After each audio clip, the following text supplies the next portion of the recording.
Greetings, all. Shardvixen here, and I'm starting a new vlog series from the den. Okay, so we have Rambling 101, we have Know Thyself, and now I'm starting a new one, and we'll see how long this goes. It may only go for 3 episodes, it may be a permanent thing, because it has to do with you. These are questions that you ask me. You can put them down in the comments. You can go to my Discord, Shardvixen's Den. You can go to my About page and my YouTube channel and find any of my other social media. And all you have to do is say, Shardvixen, this is for your vlog series. And then ask a question. Right now it's 1 a month, so I have 2. So I'm looking for one for April. Right, so this one is from JonIronclad. He has a YouTube channel. He does gaming YouTubes. So you should go check him out. He's working hard to get to 500 subs. So if you say I sent you there and you click on him, he plays Ark, the Hunter of the Lodge, not Hunter of the Lodge, Call of Wild. Hunter of the Lodge is what they call it on the Discord. That's why I said it. No Man's Sky sometimes, not so much anymore. I'm trying to think of Division. What's the other one he was playing? Lots of little games. He'll play some of the free games from the PSN or things he finds. So you should give him a check out. I like him. He's funny. He's a really great streamer. Alright, so his question was this. Over the past month, there have been an outpour of these challenge videos of young people asking the camera if the camera thinks they should do a task. Rather than they think they will or not, or whether they will follow the task. He wants to know, is this a cry for attention from younger gens? Is it an act of peer pressure and where everybody is doing it, so therefore I have to do it? Or should we honestly be worried about the way the people are raising their children, that this is where it comes from? And the one he's thinking about that's on everybody's mind lately is the Tide Pod Challenge. Though, when I was young, it was the Knife Challenge, which you see in the movie. You've seen them in a lot of movies, but it's where you split your hand down and then you do the... I never did it.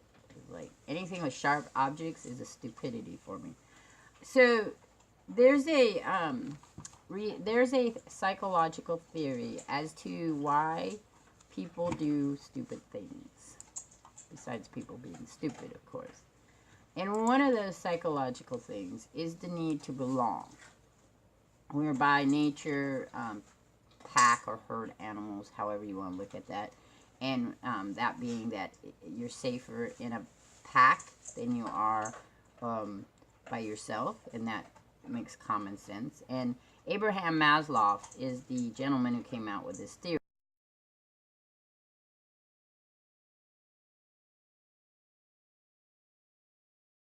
Social media, I kind of think it does include social media, because the first, how it is it's a triangle, and some people who know a little bit about psychology have probably seen this. And how the triangle goes is the stuff you need absolutely is on the bottom, and the things that you can build up to but don't need as much of is kind of on the top.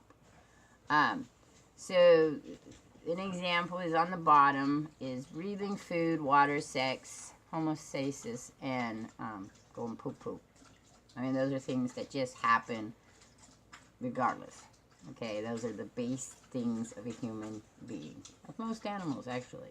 Then comes safety, so the security of body, having money, in our case, resources, being safe within the people we're around, so how morality, and family, health, and lastly a property, having a place to live, feeling safe.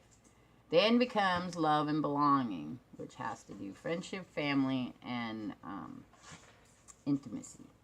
And then we go to extreme esteem, which is self-esteem, confidence, achievement, respect, and respect of others, and respect by others. So it's kind of that I respect you, you respect me kind of thing. And then we have self-actualization. So that's morality, creativity, spontaneity, problem solving, lack of prejudice, and acceptance of facts. Now, so here's what the thing is that some people are only at the bottom of the triangle and some people are on the top of the triangle. Because you have to have all those needs met as you're going up the ladder. Hang on a second. Lately, my dog's been having issues. Alright, so we have those needs. Now, as far as it goes about following a challenge, I have to give you a little bit of research or information about teenagers. So, teenagers, the time period that is typically teenagers. It can be a little earlier, it can be a little late. So around 10 to 25 is about the teenage. We don't call them that.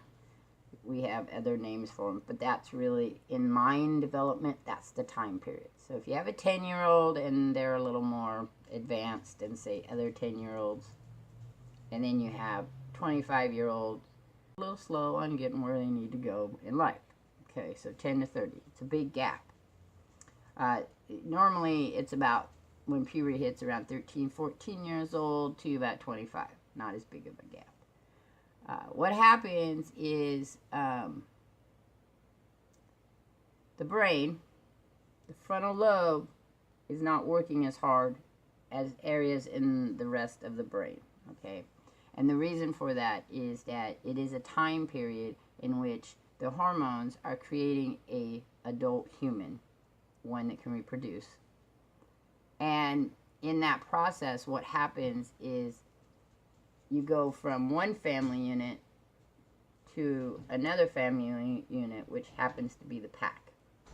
Okay, not really totally intimate, but those are your friends, and you have a large cluster. First you have all those people that you're looking up to, and then it keeps going in and in and in until you have a small little cluster. Alright, so you got that small cluster. So what happens is within the cluster and further out, teenagers are leaving behind their parents and gathering new information and experiences and creating that hierarchy of needs, you know. So where does that leave us with the following of things? Well, because we need to belong, things that go on in our little clustery groups dictate our behavior. And no matter what, people in our other groups, like our family and things like that, it's not as important as to the brain as what's going on in this group. Now, excuse me, there is always an exception rule. Okay, nothing is ever set 100%. So there might be some teenagers that are not influenced by this group. There might be some teenagers whose frontal lobe is working enough that they're able to make good executive decisions. One of the things that has been looked into and researched really well is that teenagers can make good executive decisions, which means being able to say, maybe I shouldn't walk out in a traffic even though everyone else is going. But just because they know how to make the choices, and even if they weigh out the alternatives very quickly, most of the time they'll still choose to follow everyone else. Because it is better to die with everyone else than it is to live by yourself. And that's kind of that concept. So unless you understand that concept, it's a little hard to talk to your teenager. Because you can't say, like many of our parents, my mother especially, and I think my father once or twice, if Joe so-so or Julie so-so went and jumped off a bridge, would you do that? Now, I was the child that said no, okay, because I was more on doing things my own way. But I didn't have a lot of friends, and I wasn't in this cluster. I had cluster, but I wasn't in the big overall cluster of most people. And so I would have said yes, just to piss my parents off. But in the back of my mind, I would probably said, there's no goddamn way I'm jumping off of a bridge. But there were a lot of things that my cluster did that I did do that was dangerous. And then there were things that I just weighed out the alternatives and decided, I don't want to go to jail. I don't want to be, you know, raped. I don't want to be attacked by somebody. I don't want, you know, to be pregnant. So there was these things that not your average teenager. I wasn't your average teenager. And some of my friends weren't average teenagers. But there was still that cluster of groups. So I wouldn't have been an old person that would eat a Tide Pod. But I had friends that would have been the ones that ate a Tide Pod. And I would have been laughing at them and telling them how stupid they are. Which happens in a group. A group will put up a challenge, and not everybody will follow the challenge. And a lot of them will laugh at the challenger. Going, you're crazy, you're insane, whatever. And then they do it, and there's kudos. But that's it, and they walk away. So, the question I think that John's asking is that, is this a problem with how we raise our children? The only thing I can say there is that if you are not paying attention to what your child's doing, like if you know they're watching YouTube and you know they have a YouTube channel, and you have not thus far sat down with them and said, hey, you know, eating laundry soap is not good for you, and you know there's people out there that are going to challenge you for that. And you know that just because you're challenged, you don't have to do it. And you know that I know you want to belong. So let's ask ourselves, are you going to do that? A lot of times if you bring those questions forth with teenagers, they'll kind of, yeah, whatever, Dad. Yeah, whatever, Mom. But it'll make those processes start thinking. And the more you have that open conversation that says, well, what do you think about that? You know, do you think that's something you would try? Why do you think that people are doing this? Get them to start thinking about it, because that's that experience stuff. That's that information that they pull from all the way around them to make executive decisions, to make life or death situations. We don't really have a whole lot of life or death situations for most people. I say most because there are people out there who live in war zones. There are people who live in very extreme poverty situations. There are people that live in domestic violence situations. There are people who are being abused. So that their hierarchy of needs is different, because they have some lower stuff that some of us don't have, that they have to find the stepping tools for. My personal opinion, based on experience and research and education, is this. If you have a good open communication with your teenager or children, and it should have started the moment they could talk or before, having conversations and listening, because it's one thing to lecture at them, but to offer information and have the information come back. And then know when they're kind of hitting that start of puberty style. And usually the signs of that is that when you say, hey, let's go to the movies to see this popular movie, and they want to go with their friends instead. It's not that they don't love you, it's that it's starting to be that time period in which they have to sing. So you have to have that good communication skills. But here's also the thing. You have to be aware of your children. You have to know, and it's hard to do because it always slips by most of us. We have happy, wonderful children, and then they become not so happy, wonderful children.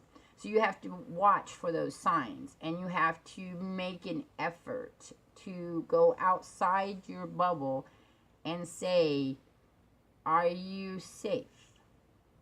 Do you know what it means to eat a Tide Pod or to play with a knife? Or I want to keep you safe. I know that you need to merge out and become an adult, but I know you want to listen to your friends, but I need to keep you safe because I love you. So no, it's not JonIronclad. It's not because of how parents raise their children. It's been going on for as long as human brains have had the need to venture out and create their own packs. But it gets dangerous because we have one aspect that we forget about now, and that's social media. So even if your child is safe in the group they're in, or they lack a group that's physically around them, they will start to create a group that's outside of them. I do it. Everybody does it. I have the Geknip Gang. That's a group that's outside. It's not in my intimate cluster. And it comes to me through social media. It comes through me through the digital waves.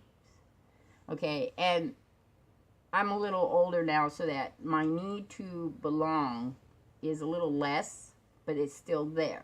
So if everyone in the Geknip Gang said, we're all going to go play this game, there's a pull on me to want to play that game, or at least try it, so I have conversation with those people in my group. Same thing with the group that you live with around where you live. You might have a small cluster of friends. You might have a big cluster of friends. You all share similar or dissimilar events and likes and things. And you still listen to them. Like if you're a Republican, in the United States, you listen to the Republican Party. If you are a Trump supporter, you listen to other Trump supporters. If you're an activist, such as myself, or a equalitist, you look for those kind of people. That's what the teenagers are trying to do when they're moving into adulthood.